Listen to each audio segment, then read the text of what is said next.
Exercício físico, quanto que isso contribui para o envelhecimento? Tô com 65, mas eu pratico desde os 18. Faço corrida, faço musculação. Legal, você já tem essa prática. Ótimo. Ah, eu não pratico, mas tô buscando ali, tô sentindo que tô perdendo força. Não faço exercício sem supervisão.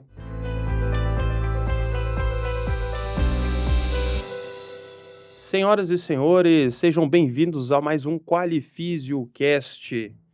Estamos prontos para embarcar nessa nave de conhecimentos. Hoje aqui com o Dr. Gabriel Begotto. Boa tarde. Gabriel, muito obrigado por ter aceito o nosso convite. Muito obrigado Tá? pelo convite. É isso aí, excelente. Vou te apresentar rapidamente, senhores, Dr. Gabriel, formado em medicina aqui pela Universidade Federal de Mato Grosso do Sul. Realizou residência em medicina da família e comunidade pela CESAL, Fiocruz. Pós-graduado em geriatria e gerontologia. E hoje o nosso bate-papo é sobre a melhor idade, né? Onde todo mundo quer chegar, né? E a gente quer saber os segredos, o atalho para a gente não ficar pelo caminho e ter menos necessidade aí de cuidados médicos, de internações talvez, né, doutor? Doutor, eu também tenho experiência em atendimento com idosos, né? E uma das primeiras coisas que os idosos falam para mim já me coloca em xeque. Eles falam assim: como é que você tá dando essa dica se você não é velho? Isso acontece com o senhor também ou não? Acontece, né? O pessoal fala, mas você não é muito novo, né? Fala, mas eu acho que isso aqui tá errado, você é muito novinho e não sabe. E aí, é aquela troca entre o que que é empírico e o que foi estudado, né? Mas relação médico-paciente, relação profissional-paciente bem estabelecida, a gente consegue dar a volta nesse pontinho aí, mas principalmente quem trabalha com a população idosa, com a população 60 a mais aí, sempre se depara com esse problema. Eu acredito que até nós dois, a gente não se depara tanto com isso, porque eu fico pensando assim, mulher mais nova, ali antes dos 30 anos, parece muito novinha. Cara, com certeza dá pra falar, não, você não é formado, você é estagiário, hein? Mas acontece. Tem, Mas mantendo uma relação boa, a gente é, consegue. sempre tem esse paradigma, né? O Sempre pessoal tem. tem esse receio, né? Sempre me questionam, mas como? Como, né? Perfeito, doutor. Então, sem mais delongas, qual que é o principal cuidado que a gente deve ter para envelhecer de forma saudável? Então, assim, é... doutor, eu tenho 40 anos, tô assistindo vocês, eu tenho que me cuidar. O que que é o segredo para chegar lá, né? É... O passo a passo. O que que seria, assim, o ideal hoje que a medicina, no modo geral, entende que é o segredo?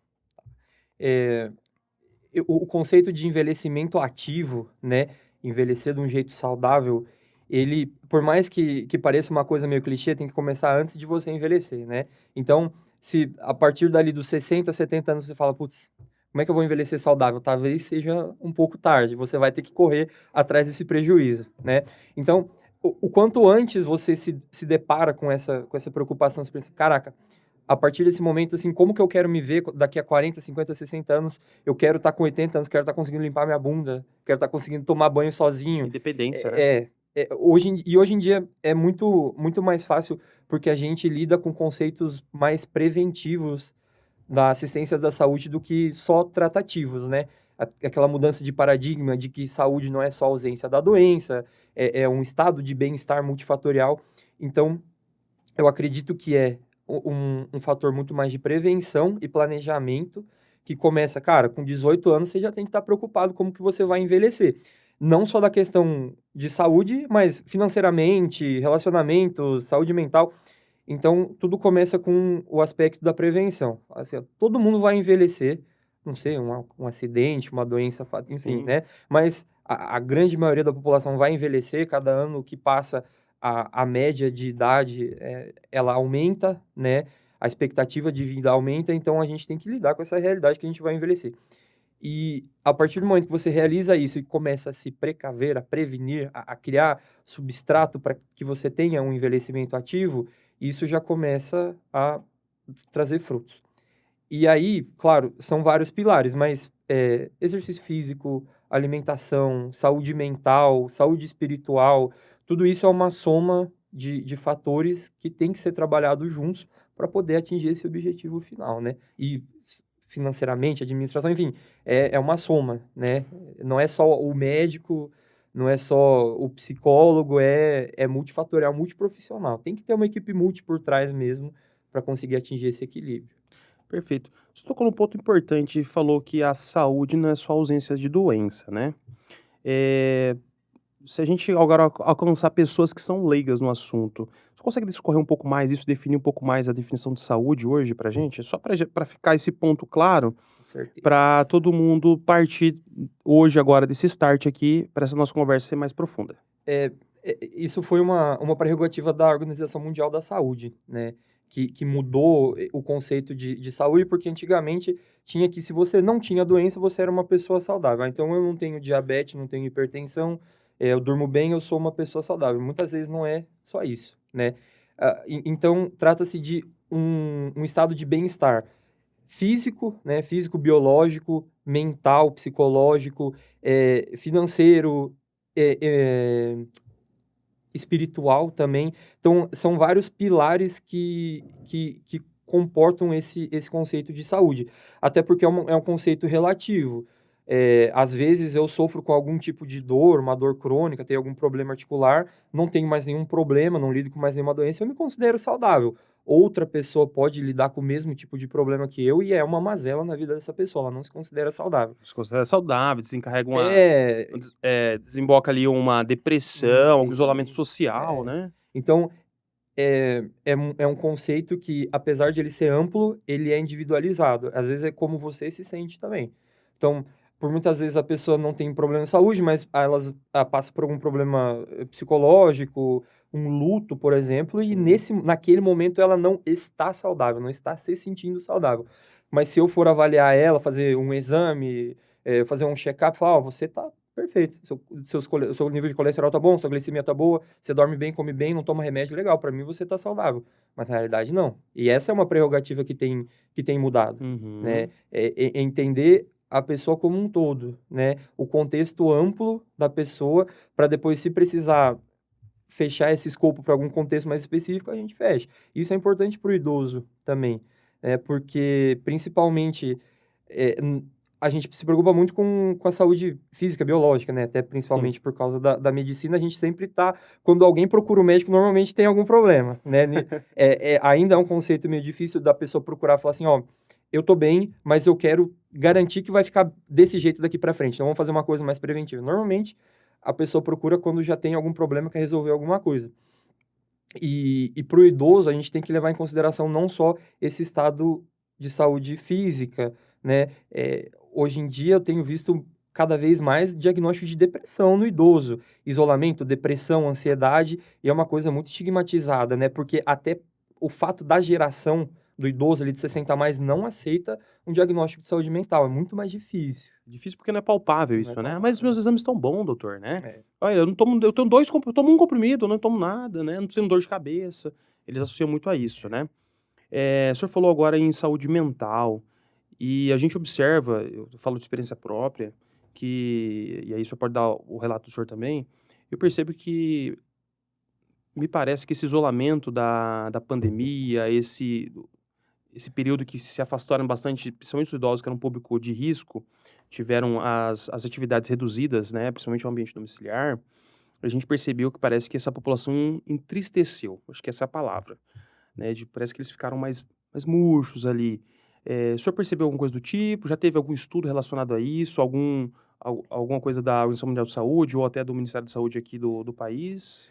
Tem algum acompanhamento já ou É é re recente, por né? mais que sejam 4 anos, é recente ainda para observar o efeito, né. Mas assim, de forma empírica, né, Sim, do dia a dia. do dia a dia, do que a gente observa. Eh, com certeza os diagnósticos relacionados à saúde mental aumentaram, e quem já era frágil, um idoso que é frágil, né, um idoso que ele é propenso a desenvolver complicações, a imobilidade, enfim, o idoso frágil, ele se tornou mais frágil ainda. Então, mais diagnóstico de depressão, mais diagnóstico de ansiedade.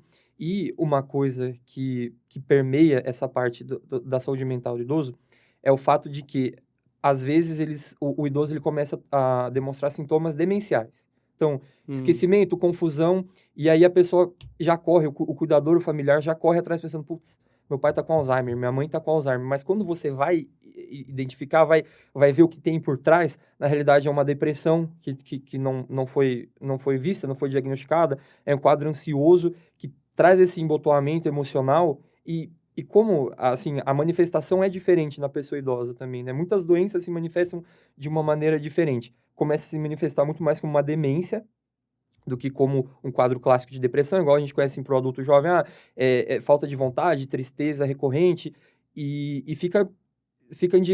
não diagnostica, sabe? Então uhum. fica sem tratamento, às vezes começa um tratamento para outra coisa e passou ali uma depressão no meio que podia ser tratável, podia ter melhora no sintoma demencial. Então, eu acho que a gente, nessa próxima década aí, a gente vai ver muitas consequências desse período de isolamento, tanto, não só para a população idosa, né, principalmente para os extremos de idade, tanto população idosa quanto crianças, né, que às vezes nasceram durante a pandemia, uma realidade de mundo totalmente diferente, e vai demorar até a gente conseguir, talvez, superar essa barreira aí que foi criada por esse fato, né? Incrível. A gente percebe no ambiente domiciliar, os cuidadores, a família, comentando muito sobre o status emocional associado à alimentação, né. Queria que o senhor falasse um pouquinho sobre a importância da nutrição, né, e se tem algum macete para a gente conseguir identificar, eh, essa balança, né. Se eu consigo: "Ó, o paciente tá desse jeito e tá fazendo um rebote lá na alimentação", ou vice-versa, por exemplo, tá se alimentando mais por critério de ansiedade, como o senhor disse. Tem algum macete que a gente possa, o cuidador, um familiar pode ficar mais atento, ou até o profissional que visita esse ambiente domiciliar? Eh, eu trabalhei por um período em visita domiciliar, e uma coisa que eu batia muito com a equipe e com os cuidadores também, é a necessidade de uma rotina. Até mesmo a pessoa idosa, quando tem alguma fragilidade, algum problema aí que pode desencadear algum tipo de confusão, uma demência, por exemplo, uma confusão mais mental, ela necessita muito do estabelecimento de uma rotina. Então, alguns horários fixos, não é uma coisa engessada, né, mas assim, Claro. uma sugestão: vamos acordar que horas? Entre as 6 e 7 da manhã, beleza. Depois disso a gente vai fazer o quê? Vamos tomar banho, vamos fazer uma caminhada ou vamos tomar o café da manhã? Então, eu acho que a partir do momento que você tem uma rotina pré-estabelecida, esse aspecto da alimentação consegue ser bem palpável. Eh, a alimentação para a pessoa idosa, ela é um pouco diferente também. E é muito importante, se possível, o acompanhamento com o profissional de nutrição. Porque o idoso perde músculo mais rápido e se mexe menos, né? Então ele tende totalmente para a sarcopenia, que é a perda de massa muscular.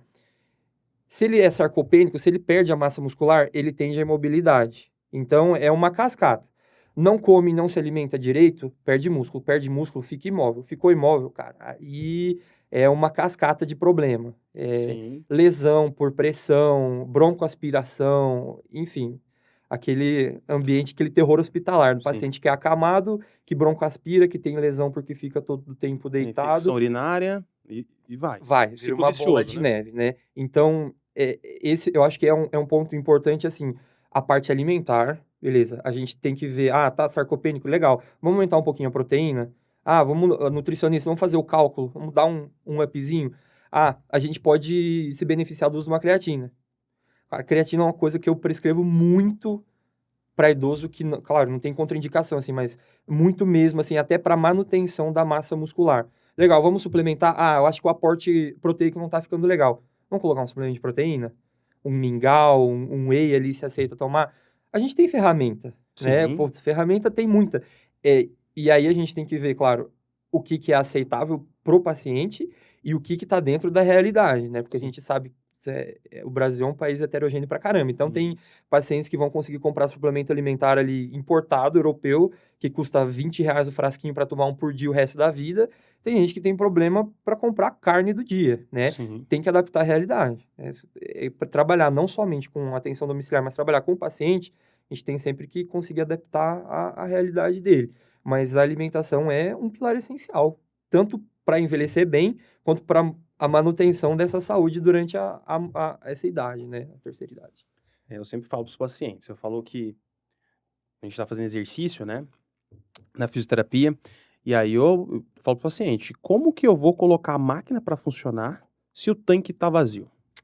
Eu já jogo para o paciente, ó, a nutrição é um pilar, né? Eh, Queria que o senhor falasse também sobre, a gente está falando da nutrição que é muito importante, realmente é um pilar, é um carro-chefe.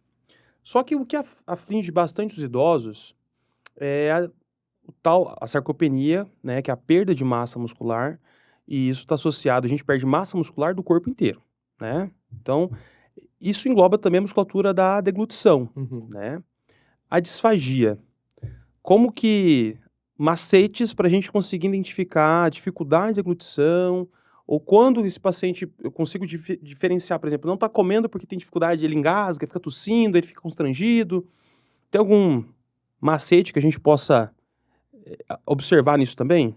Assim, a presença da disfagia, ela é um indicativo de fragilidade para a gente, né? Porque às vezes a gente não está conseguindo garantir a via de alimentação, então isso desencadeia alguns problemas.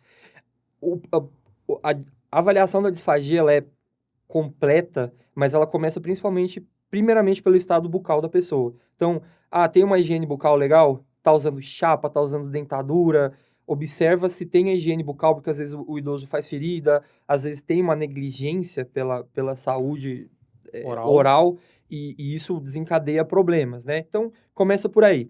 A boca tá legal, mas o que será que tá acontecendo? Então, eu tô conseguindo ter a alimentação com todos os, assim, sólido, semissólido, líquido, pastoso, o que tá trazendo essa dificuldade e o que tá acontecendo depois, né? Tá tendo engasgo, tá tendo tosse, tem as manobras para a gente tentar manejar isso aí, né? Uhum. Mudar a consistência dos alimentos ou usar espessante também para conseguir melhorar a deglutição, mas é uma coisa que tem que ser identificada precoce, né?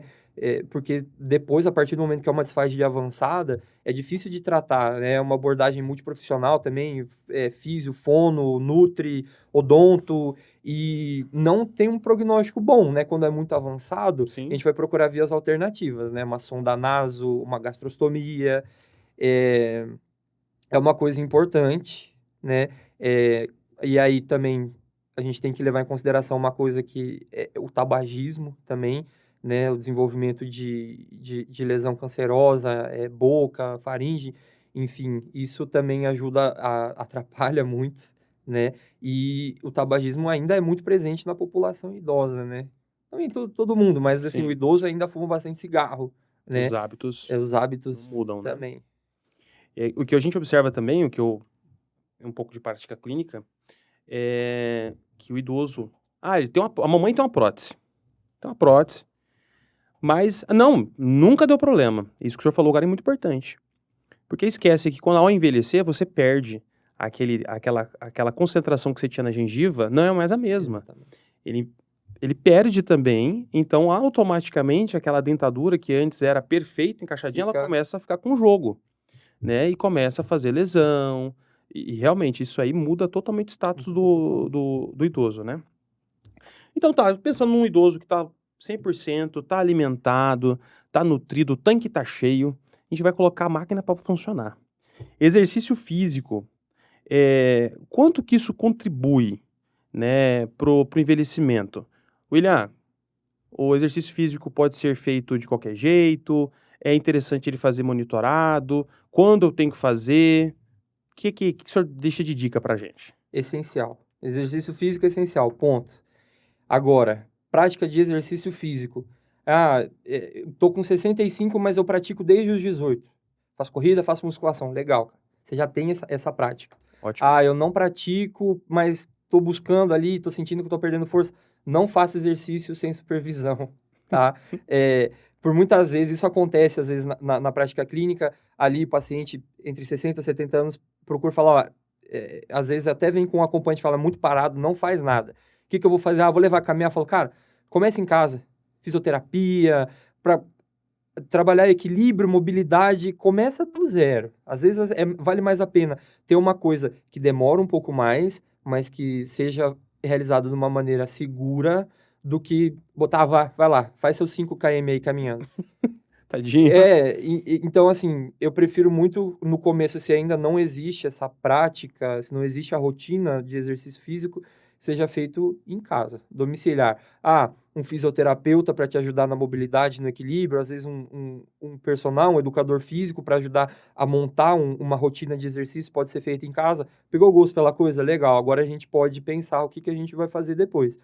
Porque também tem que adaptar, né? Às vezes você vai caminhar hoje. Você não gosta de caminhar. Então vamos andar de bicicleta. Então vamos fazer um exercício com peso elástico, exercício resistido. Legal, gostei. Opa, achamos ali o que ela Achamos ali gosta. que fechou, né? Porque não adianta a gente prescrever, recomendar sem que haja aceitação, porque aí não vai manter, né? Exatamente. A busca de entender, aí vem um pouco da humanização no atendimento, né? Você entender os gostos desse paciente, né, desse indivíduo, é muito importante. Às vezes nunca caminhou, nunca pedalou, mas foi um exímio nadador. Pronto.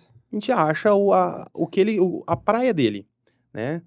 Sempre morou na praia. Mamãe adorava nadar. Pronto, vamos achar uma piscina aquecida para Nem que seja ela. uma hidro. Uma hidro, exatamente. Um ambiente que fica mais confortável.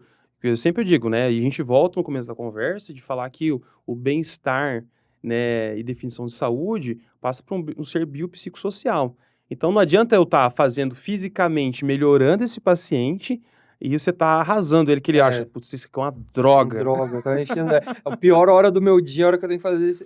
Não adianta. É um sacrifício, Cara, então... É importante essa parte que você falou, assim, de entender a particularidade, principalmente na pessoa idosa.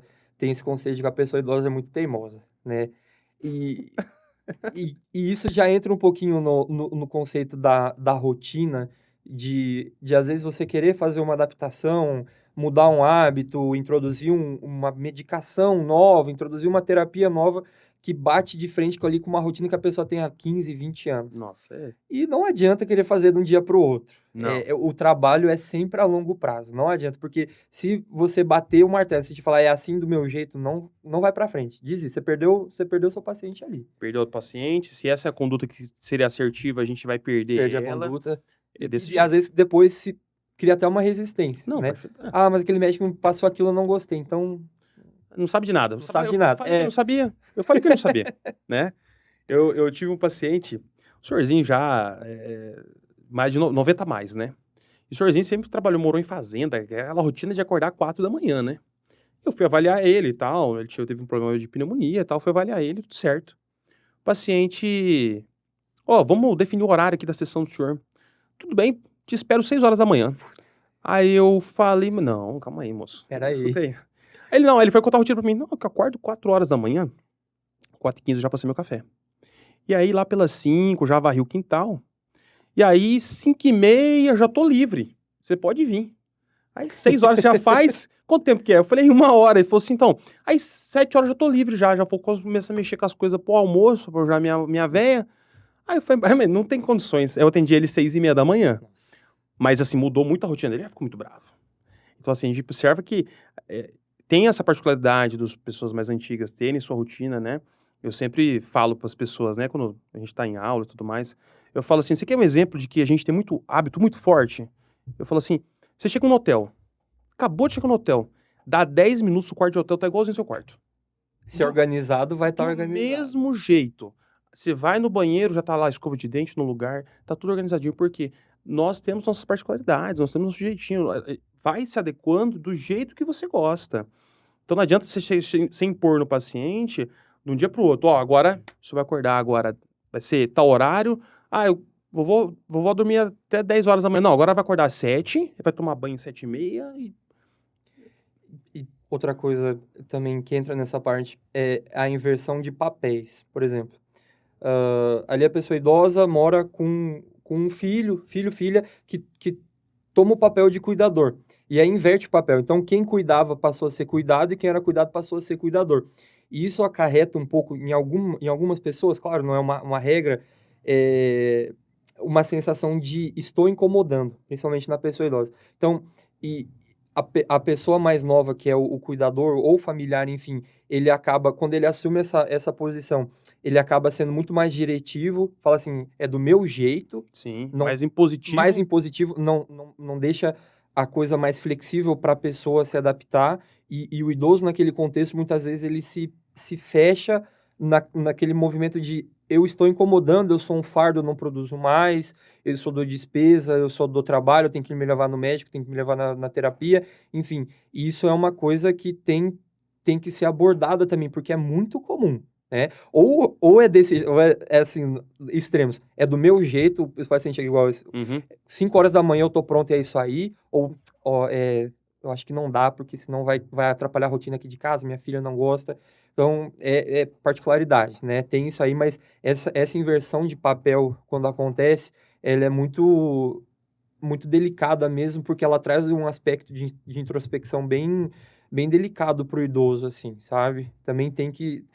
A parte do cuidador também, atender uma pessoa idosa, prestar atendimento, auxílio, cuidar de uma pessoa idosa sempre são duas, né? É a pessoa e quem cuida. Que a Sim. maioria das vezes tem alguém, mesmo que não seja familiar ou que seja familiar, tem um contexto que está andando junto, de mão dada ali, né? E cada vez mais tem se falado da saúde do cuidador, né? Junto a quem é cuidado de fato. Então, é uma relação mais complexa ainda, né? Porque às vezes não é só dois aqui, tem um tripé, tem um terceiro que está aqui. Às vezes ele pode ajudar muito, às vezes ele pode atrapalhar muito também. O cuidador é uma peça essencial, principalmente quem é mais acamado, menos móvel, né, que fica Uhum. mais a domicílio, que depende muito para realizar atividade básica até, tem que ter uma relação boa com o cuidador, sabe, com esse prestador aí. Perfeito. Doutor, eu queria que o senhor abordasse para a gente um pouco. A gente falou em saúde física, né? E quais são assim, os exames hoje, no seu consultório, no modo geral, que a gente indica que falando em status físico, que indica que esse indivíduo ele está indo para um momento saudável do trato da vida dele, né? Quais são os exames que eu posso, oxa, esse aqui coloca uma pulga atrás da orelha, atenção, luz amarela.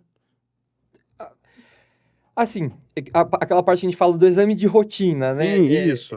por muitas vezes a gente pede o básico do básico para entender o que está acontecendo, até porque antes a gente tem que entender a realidade do paciente. Então, às vezes, para um paciente que tem um risco cardiovascular, é um paciente que tem uma dislipidemia, tem um colesterol alto, tem um problema de pressão, tem um histórico familiar de pressão alta, de infarto, a gente sempre tende a buscar mais a parte de colesterol, a parte de glicemia, tem que ser um controle mais fino ali, ainda mais para quem tem um diagnóstico já, para diminuir o risco de eventos cardiovasculares. Então, a gente tem que ter um controle fino, colesterol, triglicerídeos, glicemia. O idoso que é diabético, ele sempre tem que ter um cuidado especial quanto à função do rim, né? O idoso diabético ele tem que ter um cuidado quanto à função do rim, quanto à função dos olhos. Então, sempre que tem um diagnóstico de diabetes, é oftalmologista anual, pelo menos, porque degrada demais, a saúde ocular degrada demais, e cuidado com as extremidades, né? Cicatrização, neuropatia, enfim. Ele pode se machucar, ele não sente, cicatriza pior, e aí infectou É um um ciclo. ciclo. E então, as mais comuns, né? Hipertensão e diabetes. Aí, as outras a gente vai lidando com as particularidades, mas assim, fora do escopo de exame, quando o paciente senta na sua frente e entende assim, cara, esse cara é saudável, esse cara tá fazendo exercício, esse cara come bem, ele é totalmente pleno na sua saúde mental, ele paga conta, ele faz cálculo. Às vezes eu até falo assim, cara, não vamos deixa o exame para lá. Eu quero que você continue fazendo o que você está fazendo, e se Ótimo. porventura você me trouxer uma queixa aí, a gente investiga. Mas, ó, continua comendo do jeito que você come, faz o exercício do jeito que você faz, se hidrata, dorme bem, e é isso aí, cara. O senhor falou um ponto importante agora. Os diabéticos, né, os indivíduos que têm problemas com açúcar no sangue, isso já é de saúde pública, já de conhecimento público, associar a problemas futuros da parte oftalmológica. Então, o acompanhamento anual é muito importante. Uhum. O senhor falou da parte renal também. Renal. Qual é a relação disso? Como a doença ela é neuropática e microvascular, ela acomete também a microvasculatura renal. Então, pode prejudicar a função renal com o passar do tempo. Claro, isso é um processo mais Sim, avançado, longevo, né? e principalmente em pacientes que não têm o controle afiado da doença, né? Perfeito. Pode prejudicar e prejudica mesmo a função renal, sabe? E aí, diabetes e hipertensão normalmente andam de mãos dadas ali, É um casal, é um né? casal. E aí você já tem a hipertensão arterial sistêmica que está causando uma sobrecarga na sua função renal, você tem a diabetes que está prejudicando a sua função renal, então vira uma bombinha relógio se não está bem controlado. Agora, outra coisa, voltando, parte oftalmológica. Por que normalmente eu tenho esse cuidado com paciente que é diabético e às vezes até com paciente que não é diabético, mas paciente idoso com a parte oftalmológica? Problemas de visão, catarata principalmente, quando estão em um estado muito avançado, podem mimetizar, né, podem se assimilar a quadros demenciais. Então Olha que interessante. a pessoa não lê direito, não enxerga direito, ela perde esse componente que é um dos mais importantes dos nossos sentidos, né? Claro. E assemelha muito a um quadro de Alzheimer, por exemplo, sabe? Já tive pacientes que chegou fazendo tratamento para Alzheimer, tem exame, ressonância magnética de crânio que não leva tanto para pensar num diagnóstico de Alzheimer, mas está com a visão fosca.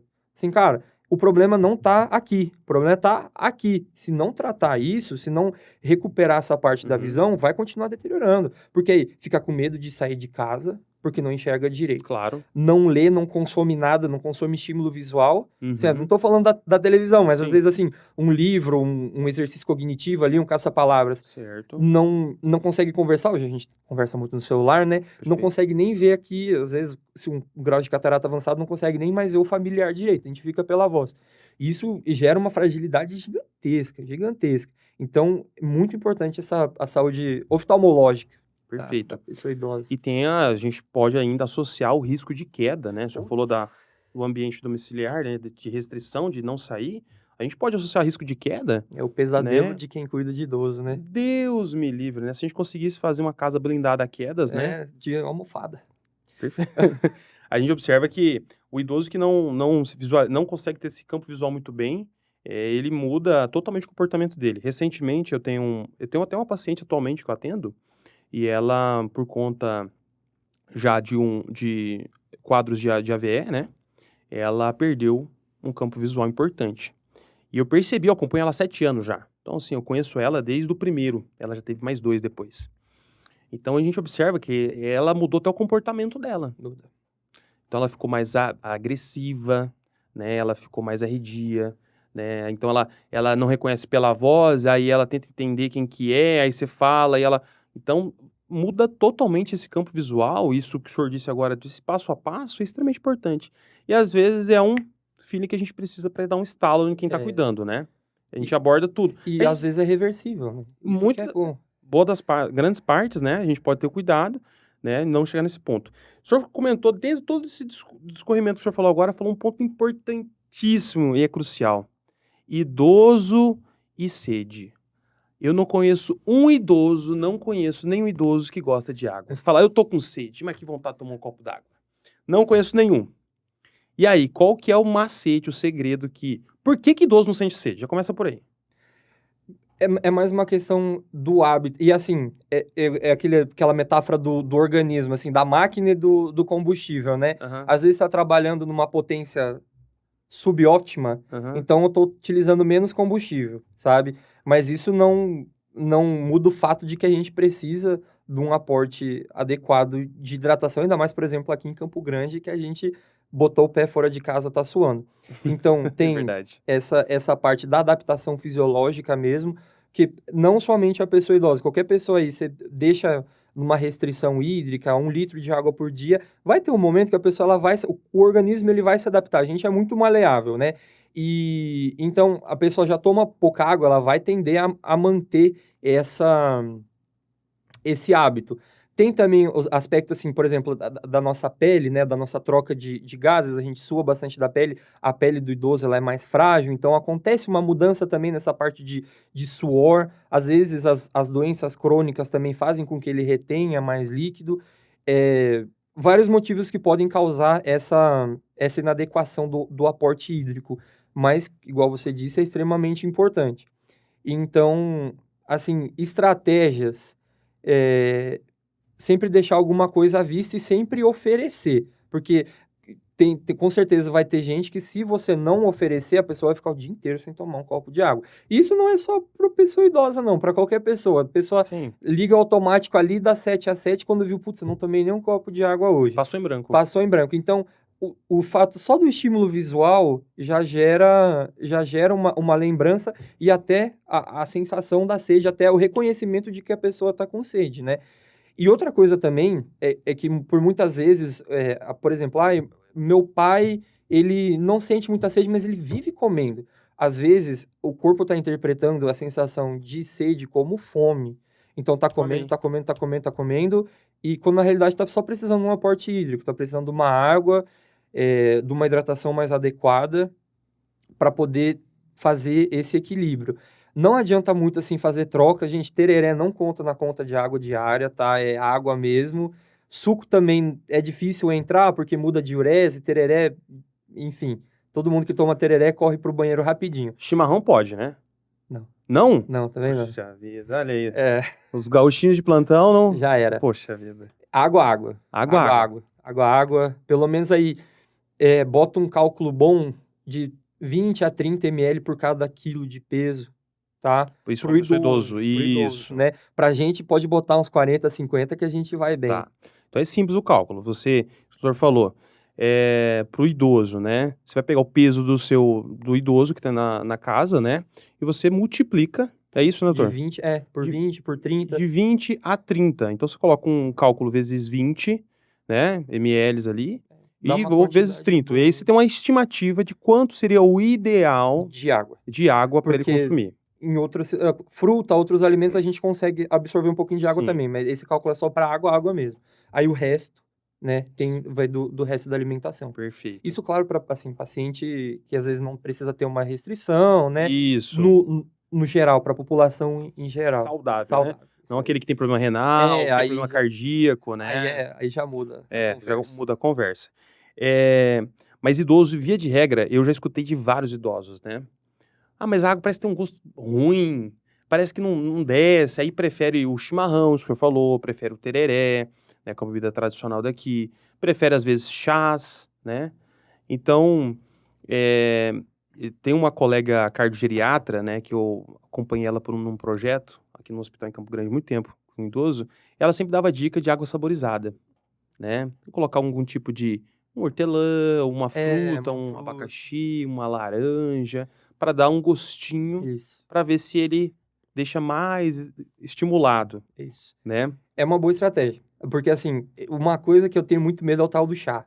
Que idoso toma chá de tudo, né? Nossa, Eu tomei chá disso aqui, isso aqui, isso aqui, isso aqui. E eu não... Cara, a gente tem um conhecimento muito superficial sobre a botânica, assim, até porque em cada região uma planta tem um nome diferente. Sim. E eu não sei se essa planta é diurética, eu não sei qual que é o efeito dessa planta. Então, às vezes, a pessoa já fala, mas se eu tomar isso aqui, isso aqui, isso aqui, isso aqui, já fala, ó, vamos com calma.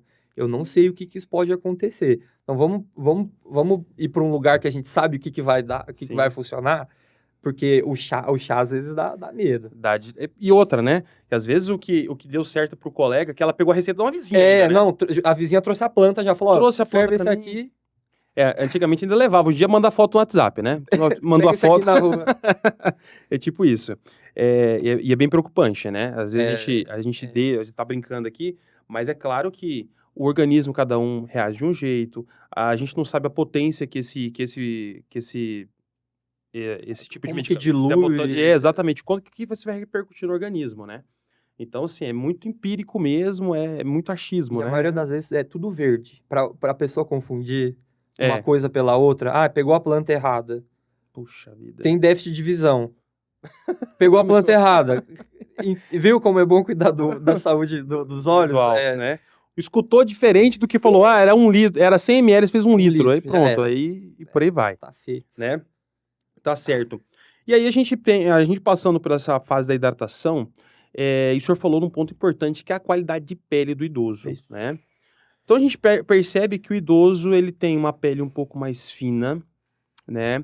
E na maioria dos idosos que você observa, e aí é até legal a gente falar sobre esse assunto, que às vezes a pessoa visita alguém e vê hematomas, vê mancha roxa, Fala, cara, será que o fulano tá sendo judiado? Estão machucando de Beltrano, né? Ou talvez até um filho deixa o familiar com o cuidador e aí chega em casa, tem um hematoma diferente. Essa fragilidade dos capilares do idoso, dessa pele, queria que o senhor falasse um pouco mais sobre isso. Por que que faz tanto hematoma o idoso?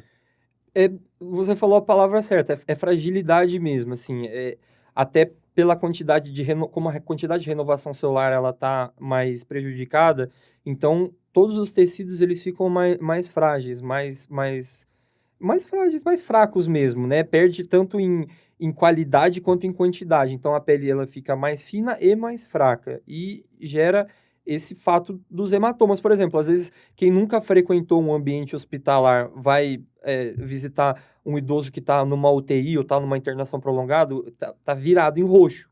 Porque você faz um acesso venoso, você faz uma medicação, essa veia não aguenta a velocidade de infusão da medicação, ou até pelo próprio aspecto da medicação, ela já é mais lesiva, acontece o extravasamento e forma um roxo. Então, extravasou sangue, perdeu o acesso, forma um roxo. Faz isso 2, 3 vezes por dia, a pessoa fica pintada de hematoma. Não dá até pra gente recuperar, né? Tá furando de novo. Né? Tanto que tá furando de novo. E o quesito da fragilidade da pele do idoso, ele é uma coisa delicada porque não tem muito como melhorar. Então, ele é uma coisa que demanda muito cuidado, né? Principalmente aí a gente tem uma população mais caucasiana, assim, branco mesmo. Cara, se bateu aqui no canto da mesa, vai ficar roxo. Vai sangrar, vai ficar roxo. E ainda, levando em consideração a parte da população caucasiana, muito desenvolvimento de câncer de pele, né? Porque protetor solar não era uma ideia tão difundida, sei lá, há 40, 50 anos atrás, e hoje em dia começa a perceber. Então, às vezes o cara trabalhou no sol a vida inteira, quando tem 60, 70 anos, desenvolve uma lesão cancerígena na pele, principalmente no rosto, né, que é a parte que pega mais sol. Então, só o fato de observar a pele, assim, surgiu uma pintinha estranha no rosto, aquele hematoma não estava ali, mas ele não bateu também. Aqui a parte do tornozelo está muito friável, está quase rasgando a pele. Tem essa parte de observar é importante, a gente tem manobras para poder ajudar, né? Manter a hidratação da pele sempre, o fato de a pessoa estar hidratada mesmo ajuda também a manutenção da homeostasia, da hidratação da pele, protetor solar, enfim. E o cuidado, claro, com trauma, né? Para não, porque como a pele é frágil, vai fazer lesão. Mas é uma coisa que tem que tomar muito cuidado e que é difícil a gente conseguir trazer uma melhora. Fala assim, a gente fez um tratamento que a gente conseguiu trazer um espessamento de pele, cara. Né? Vai ser frágil, né? Quanto mais tempo passa, mais frágil vai ser e tem que ter cuidado mesmo. Manter a pele hidratada é muito importante, até para não causar idoso, até pelo fato de desidratar mais rápido, né? Tem muito mais lesão de pele, assim, de ficar grosso, de ter alergia também. E aí a pele já é frágil, tá com alergia, ele coça, faz uma lesão ali. De graça, né? De graça. Então é cuidado. Pele é cuidado. Idoso é cuidado. Idoso é cuidado. Resumo. Idoso é cuidado. Tem algum macete, a gente falou em quantidade adequada, o que seria adequado de hidratação via oral. Tem algum macete que a gente consegue identificar agora, por exemplo, assim, eu quero ver se o meu vô tá hidratado. Qual que é o macete que eu consigo identificar, assim, tem algum testezinho que a gente consegue fazer? Tem, 2 coisas que é boa de fazer. Prega cutânea, então essa bordinha aqui da pele da mão, ó, eu tô puxando a pele e ela volta, né? Se o retorno da pele para o estado normal tá lentificado, né, isso mostra um estado de desidratação. Mas uma coisa que é muito mais fácil observar a mucosa, né? Então, a língua, né, a parte de baixo da língua principalmente, e essa parte de dentro vermelhinha do olho. Quando a gente está desidratado, ela fica mais seca e mais hipocorada, que a gente fala. Então, fica menos rosinha e mais branco. Isso a gente pode prestar atenção que está num processo de desidratação leve, Sim, né? claro. Uma coisa que a gente pode... Em casa, aumentar a vamos hidratação. aumentar a hidratação, vamos reverter isso. Um estado de desidratação mais severo, moderado para severo, os sucos dos olhos ele fica mais aprofundado, pode causar confusão, sonolência excessiva, e aí, hospital. De preferência, né, mais não rápido vamos possível, né? tentar resolver em casa, o que pode ser resolvido Sim. facilmente no hospital.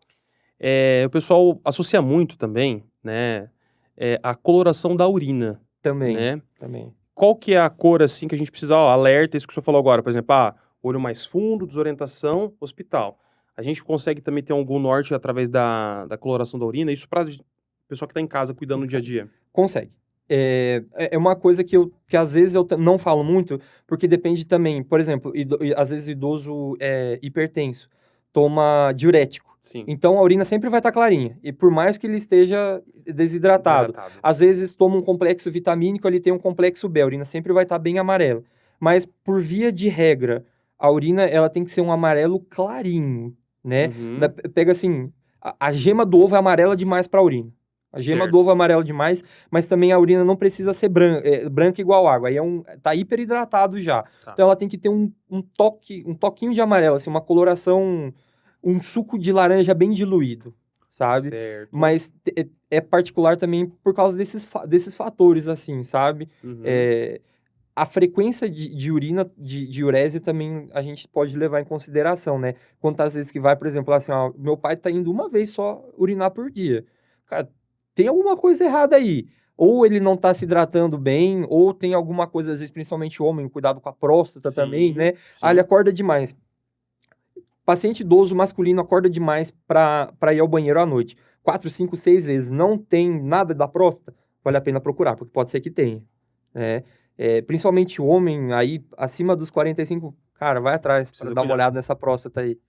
Perfeito. Isso é um macete, eu fiz questão de perguntar para o senhor, porque às vezes na anamnese ali do profissional, é interessante você colocar esse tipo de pergunta, né? Como é que tá a A urina? urina. Quantas vezes que faz? Como é que tá o intestino? Porque são coisas num complexo, se a gente pensa naquele ecossistema do bem-estar biopsicossocial, que às vezes o paciente fica incomodado porque está constipado, né? Talvez o homem está incomodado porque a próstata aumentada vai urinar, não E não consegue urinar consegue urinar. corretamente, né? Talvez está desgastado. Você falou agora, o cara não dorme. O cara que faz 6 episódios numa noite de A urina, cada 1h30 o cara tá. não, o cara não entra no sono REM, o cara não consegue. Então, assim, são detalhes que a gente pode, na conversa, na amnésia, é muito importante. Isso para qualquer profissional, né? Isso aí, para quem está na academia ainda, indo para os estágios, é importante você fazer esse tipo de anamnese, vale a pena você colocar, é o diferencial que você consegue apanhar melhor o seu paciente, né, e o familiar, é muito importante esse tipo de informação. Doutor, e a gente falando em idoso ainda,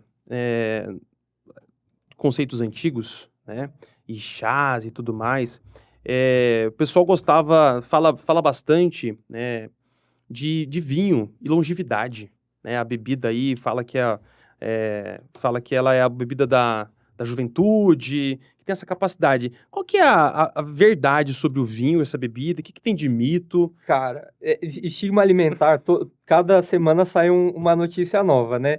Ó, eu vou abrir agora para vocês verem que eu não tô mentindo, eu recebi isso hoje. No Instagram, brasileiro que bebe viverá quase 9 meses a menos. Então, E então fica meio difícil. Claro, o vinho per si, pelo fato de ser uma bebida fermentada, claro, um Uhum, vinho de qualidade, sim, né? Ele tem essa característica de ser uma coisa anti-inflamatória, de trazer um bem-estar, mas aí a gente sempre acredita que assim, o bem-estar está no equilíbrio, né? Uma garrafa de vinho por dia não vai fazer bem para ninguém. Tem o vozão português, né? Que toma uma tacinha de vinho depois do almoço. Cara, o cara tem raiz. 90 anos, toma uma tacinha de vinho, parabéns. Continua fazendo o que você está fazendo, não muda nada. Mas, principalmente para pessoa idosa, eu tenho um pouco de cuidado com essa parte do alcoolismo, porque acelera muito o processo de neurodegeneração quando é exacerbado, né? Sim, claro. Ah, eu bebo todo dia uma caipirinha de noite, quando eu vou dormir, cara. À noite, quando eu tô fazendo minha janta. Talvez não seja o ideal, né? Vamos deixar isso para o final de semana, quando você está com a sua família, até porque se torna mais um aspecto de adicção, de Socialização, vício, é, essa parte do todo dia, né? Um etilismo do que uma coisa social, né? sim. E piora o aspecto neurodegenerativo, então se a pessoa tem uma doença cognitiva, um Alzheimer, por exemplo, vai acelerar a progressão da doença. Se a Certo. pessoa é depressiva, vai conflitar com a terapêutica medicamentosa que foi proposta. Então eu acho que tem que ser uma coisa muito bem acordada, sabe? Essa parte da bebida alcoólica, mas do know-how, assim, beleza, bebidas alcoólicas. Uma taça de vinho, cara, parabéns. Tá bom. Maravilha. Não vai beber cerveja, que daí vai estragar um pouquinho mais, né? Mas o idoso, tô tomando uma tacinha de vinho depois do almoço. Sua saúde tá em dia, não tá sem problema. Cara, continua. Eu sou meio... Eu não tendo a mudar muito radicalmente as coisas, assim, sabe? Tinha uma paciente no passado que, logo que eu assumi o serviço de assistência domiciliar, que ela queria muito comer cachorro-quente. E fazia 1 ano que ela não comia, porque a Nutri não deixava. Barrou Falava ela. assim, vai comer cachorro-quente, pelo amor de Deus. Um cachorro-quente, tá 85 anos, fala assim, um cachorro-quente, pode comer 1 por semana, não tem problema. Claro. Porque é conforto. É conforto. Tem muitas vezes que a gente tem que deixar, porque é um alimento industrializado, porque é uma Carboidrato bebida. simples. Cara, vai te trazer felicidade, sabe? Sim. Aquele dia que ela comeu o cachorro-quente, cara, ela vai lembrar daquele dia pra sempre. Porque fazia 1 ano que ela não comia. Uma descarga de dopamina monstra, né? Que Dá alegria. pulo. Não, é isso Então, aí. Equilíbrio, né? Esse critério de cuidado com prazer, ele tem que andar muito próximo, né? Muito próximo. E a gente tem que fazer de tudo possível pro bem-estar, né? Desse nosso cliente, desse senhorzinho aí, dessa senhora. Doutor, a gente está encaminhando para a reta final do nosso bate-papo. Nós temos um momento aqui que a gente faz, um tete-a-tete, que a gente chama é um quiz que a gente chama de tô dentro, tô fora, tá? Então, é uma forma de tentar descobrir coisas que normalmente é discutido, tá? Dentro da sua prática clínica, tá bom? Não tem nada superior à verdade aqui, Sim. tá? Então, assim, e aí o senhor responder, de preferível o senhor falar assim, de acordo com tal artigo, ou de acordo com a minha experiência, Tá. eu já tive isso, tá? Aí o senhor explica um pouquinho do tô dentro, tô fora, Tá tá? bom. Atendimento domiciliar, o senhor tá dentro ou tá fora? Dentríssimo. Tô mais dentro possível. Maravilha. O senhor acha que é vantajoso para o paciente, para a família, esse atendimento? E por que a diferença do consultório para o atendimento domiciliar? É vantajoso tanto para a pessoa quanto para o profissional. Assim, para a pessoa não gera o desconforto do deslocamento. Talvez gere um sentimento de ansiedade, mas igual gera quando a pessoa vai no consultório. Está vindo aqui me atender, mas não sair da minha casa, não sair do ambiente que eu me sinto seguro. Então, às vezes até para a característica da anamnese, por exemplo, a gente consegue extrair muito mais informação onde a pessoa esteja se sentindo segura e confortável. A guarda está mais baixa. A guarda está mais baixa. Para o profissional, eu consigo ver o contexto. Eu consigo ver, aquela tem escada nessa casa aqui, não tem corrimão. O quarto fica muito longe do banheiro. O corredor é estreito, tem piso, isso aqui escorrega demais. A filha nem veio, foi embora, não quis ficar aqui com a gente. E isso ajuda a entender o contexto, porque no consultório é difícil de entender o contexto, né? Tem que fazer muitas perguntas, e às vezes o paciente ele até omite algumas coisas, por vergonha, enfim, particularidade, não está errado, mas na casa a gente consegue, sem perguntar, a gente consegue entender um contexto muito mais amplo, e que, entendendo o contexto, a gente consegue conduzir muito melhor. Claro. Né? Então, tô dentríssimo da visita domiciliar. Maravilha. Eu, particularmente, eu prefiro também ambiente domiciliar. Isso que você falou, não tiro nada. Você consegue entender... eu uso o exemplo de uma paciente que era totalmente acamada. E ela estava fazendo um movimento específico para um lado. E eu cheguei no quarto dela, a cama estava posicionada e ela virava o pescoço pro lado da porta. Falei, vamos mudar essa cama. Pronto. Colocamos a cama, mudamos o quarto. Questão de 1 semana, ela começou a melhorar a mobilidade. Então, são coisas que você consegue ajustar na rotina do paciente, que às vezes no consultório, né, naquele nosso ambiente, a gente não tem esse entendimento, né? O feeling, né? Perfeito. Atendimento multidisciplinar. Tô dentro. Essencial. O trabalho, aí juntando o atendimento domiciliar, por exemplo, é muito bom você trabalhar com uma equipe multi, porque a conduta compartilhada, ela funciona muito melhor. Eu não estudei nutrição, eu não sei nutrição, então além de não poder prescrever uma dieta que seria, não é ético, né, não é do meu escopo, eu ter o acesso a um nutricionista, por exemplo, para falar, olha, eu achei ele muito magrinho, eu acho que a gente podia dar um... Ah, então vamos fazer isso aqui, isso aqui. Ter a conduta compartilhada e participar de uma reunião multiprofissional, onde todo mundo está apontando, falando, eu posso melhorar isso aqui, mas eu acho que você podia ver isso aqui, porque se você melhorar o seu aspecto, eu consigo melhorar o meu. Cara, a equipe multi funciona demais, e assim, não só no contexto do atendimento à pessoa idosa, funciona em hospital, funciona em clínica. Equipe multi é uma ferramenta maravilhosa, de baixíssimo custo, só RH ali, que já tá todo mundo ali. É só marcar uma reunião, um café, resolve todo mundo. Eu tô dentríssimo da reunião da equipe multi. Exatamente. Pessoas cuidam de pessoas, senhores. Esse é o Isso aí, segredo, é isso aí. tá? Doutor, telemedicina, dentro ou fora? Dentro. Tudo bem. Que eu nunca pratiquei essa modalidade, assim, principalmente atendimento por idoso, Tá. né? São coisas mais pontuais. Eu acredito que quando você já conhece o paciente, já conhece a pessoa, legal, serve muito bem. Mas às vezes eu prefiro ter o contato mais próximo com a pessoa, até por esse contexto, essa coisa de contexto, Sim, sim. né? Pro idoso serve bem, mas eu acho que serve bem quando você já conhece, tá? Faz-se necessário um pouco de contato. Eu acho até, na parte do idoso, tem alguns pacientes que têm um entendimento um pouco dificultado, assim, fala, tá falando comigo através de uma câmera, meu filho, não é uma consulta. Entendi. Ele não consegue dar esse tom de importância, né, de um atendimento. Então, tô dentro, depende. Com ressalvas. Tô dentro com ressalvas, Perfeito. entendeu? Tá bom. A gente já falou, mas eu já tinha separado aqui, chá caseiro, raizada. Tô fora. Não quero pra mim, não quero pros pacientes. Mas que isso? Não quer nem pra ti? Não, tô Também bem não. tranquilo, um chá de Mas você é novo? quebra-pedra, Não, cavalinha. cavalinha, nossa. Mas é isso que é o contexto, né, que a gente já havia falado, que não tem como ser vantajoso para o indivíduo, né, se a gente partir desse princípio. Eu sei que lá atrás dava certo, não tinha exame, não tinha nada. Às vezes não se curou nem pelo próprio remédio, pelo curso da doença mesmo, já acabou.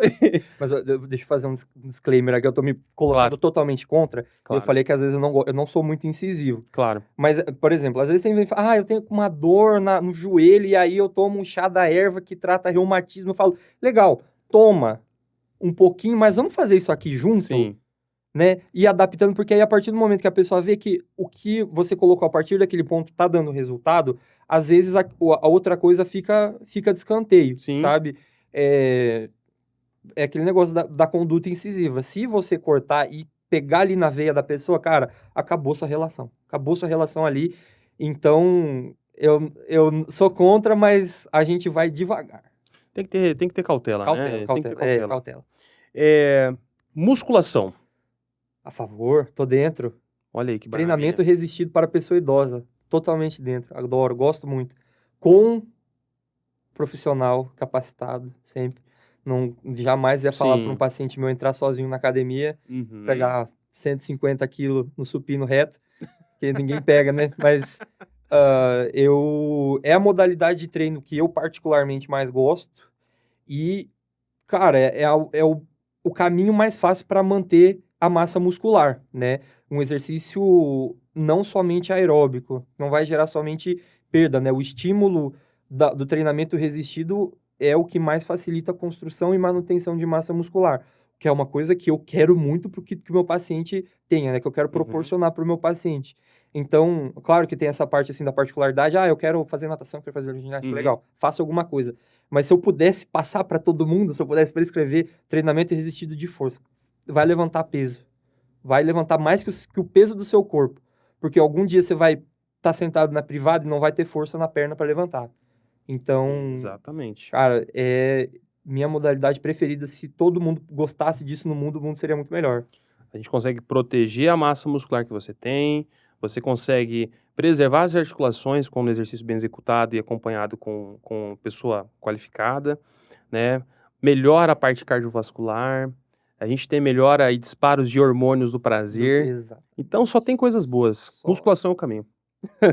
Doutor, para encerrar, a inteligência artificial, no sentido desses robozinhos assistentes de casa, que eles podem auxiliar o idoso, por exemplo, a lembrar, ó, hora do remédio, ele grita quando você deixa já pré-estipulado, ou então ele lembra a hidratação.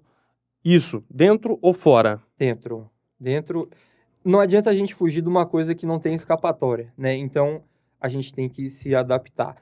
E uma coisa que eu tenho visto nesses últimos tempos é dispositivos que o idoso leva com ele mesmo, assim. Uhum. É como se fosse um sistema de alarme, ele bota no pescoço ou na cabeceira da cama. Sempre que ele precisa de ajuda ou acontecer alguma emergência, ele aciona o botão e se não tem alguém em casa, essa pessoa recebe uma notificação no celular, ó, SOS, tô precisando de ajuda. Até porque a gente sabe que às vezes a adaptação da pessoa idosa com o aparelho, o dispositivo, Sim. não é a mais interessante. Então, se a gente tem ferramentas que tornam essa integração mais fácil, putz, cara, por que eu não vou usar, cara? Eu queria um robozinho, vamos desenvolver esse robozinho aí, ó. Lembre de tomar água. Ó, pega um copo e enche de água e toma agora. Cada 2 horas um lembrete.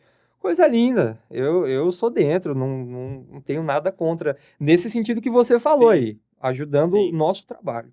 Perfeitamente. Eu tenho experiência com a paciente que ela tem os dispositivos. Um desses dispositivos que o filho programou. É. Então ele alarma, ele toca, ó, água.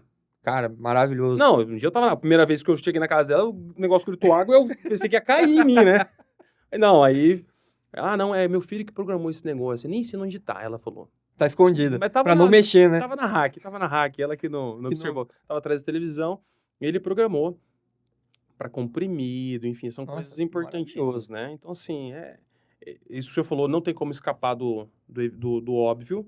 E o que vem para agregar, né, é uma forma de monitorar, igual os relógios inteligentes, né? Que ele fala, ó, tem que se movimentar, quantidade de passos que você dá no dia. Então, e tem agora que vê queda, né? Quando se tem um movimento de queda, ele aciona o contato de emergência. Então, pro idoso, maravilhoso também.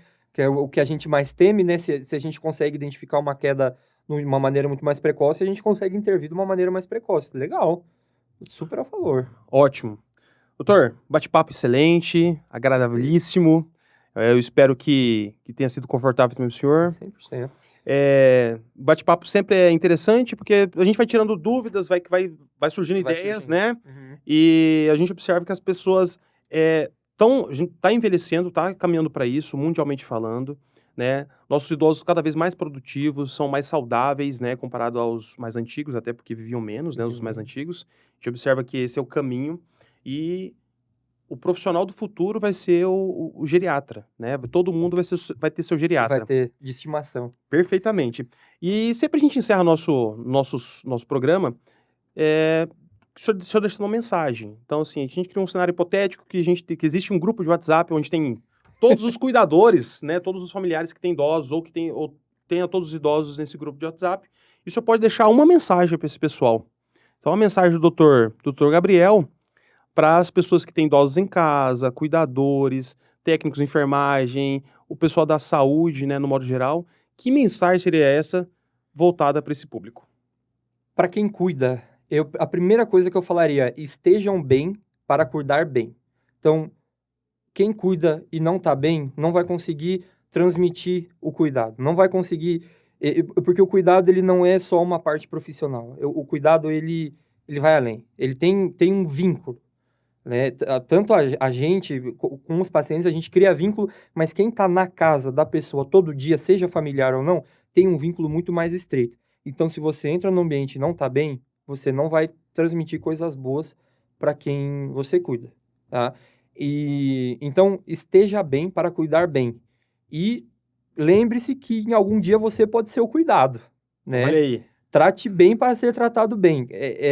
Igual a gente estava conversando, o cuidador, seja o cuidador profissional, seja o familiar que tomou a posição de cuidador, é talvez a peça mais essencial no cuidado do idoso quando ele está presente. É a partir dele que a gente sabe se a gente vai ter um bom momento, se o que a gente propõe vai dar certo, vai funcionar, a gente vai ver uma evolução, ou se vai cair por água abaixo, né? É o hub ali, é o meio de campo que pode ajudar a gente, porque o cuidador, ele fala a mesma língua de quem ele está cuidando, que às vezes a gente não fala. Ele Certo? sabe transmitir, falar, às vezes, usou uma coisa, um termo muito técnico, ele não entendeu direito, vamos esmiuçar isso aqui, ele explica, ele vê a pessoa nos momentos que a gente não tá, então façam isso com amor, tá? Claro, quem é familiar e cuida tá fazendo isso só com Claro. amor, principalmente amor, e aumentem mais a intensidade do amor, e quem cuida, mas não é familiar, quem é profissional, cuidador, apesar da remuneração, façam com amor também, por favor. Claro. Pessoas cuidam de pessoas, né? Sim, Então, sempre. essa é a mensagem. Perfeito, doutor. Muito obrigado. Muito obrigado, eu Foi um agradeço pelo bate-papo, convite. acho que de excelência, né? E só esclareceu bastante coisa voltada a um envelhecimento saudável, a como se cuidar, né? No forma de hidratação, alimentação, cuidados com o médico, né? Como que com a família tem que se portar, cuidadores. Então, a gente fica muito feliz, tá? Muito Muito obrigado. obrigado, agradeço pelo convite. Isso aí. Senhoras e senhores, esse foi nosso Qualifísio Cast. Encerramos por aqui. Até a próxima.